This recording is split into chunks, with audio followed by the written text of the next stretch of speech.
pičoviny dokola jak malé deti. Tie isté pičoviny dokola, same keci. Tie isté pičoviny, same smeti.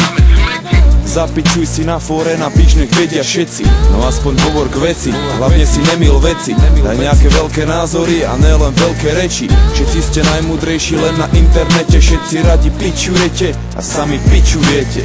Piču, čo je pre vás dlhá cesta, prejdem na 5 krokov. Takže tam, kde som teraz, budete za 5 rokov. Môžete mi maximálne skúsiť poradiť a ja to môžem a nemusím zohľadniť.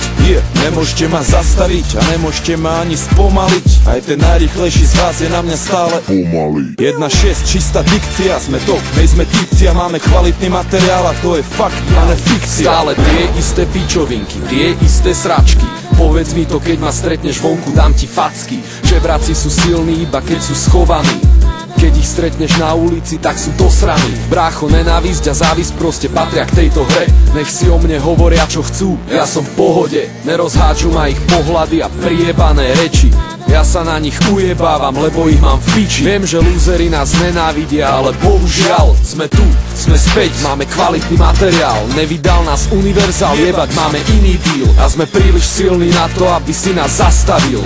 Kvalitný materiál, už dlhšie o ňom rozprávajú. Tí, čo neveria H1.6, veria, že nepredajú. Však majú slabý rap a radi sa len predvádzajú. Prečo ľudia veľmi skoro zabúdajú na to, ako boli radi, keď aspoň to málo mali. Pred 5 rokmi, keď bol trh ešte len veľmi malý, vtedy si ľudia ešte všímali to podstatné. Počúvali hudbu a neriešili ostatné. Neriešili pod kým, ale čo sa vydáva. Keď sa začala ich obľúbená hudba predávať, tak sa tešili, že kúpením ju môžu podporiť. Teraz nadávajú, že chce na nich každý zarobiť. Teraz nadávajú, že hip-hop už není to, čo býval predtým, že sa robí pre peniaze a pre malé deti. Ja ho robím pre ľudí a preto jebem tieto reči a žiadny hejter ma o ničom inom nepresvedčí.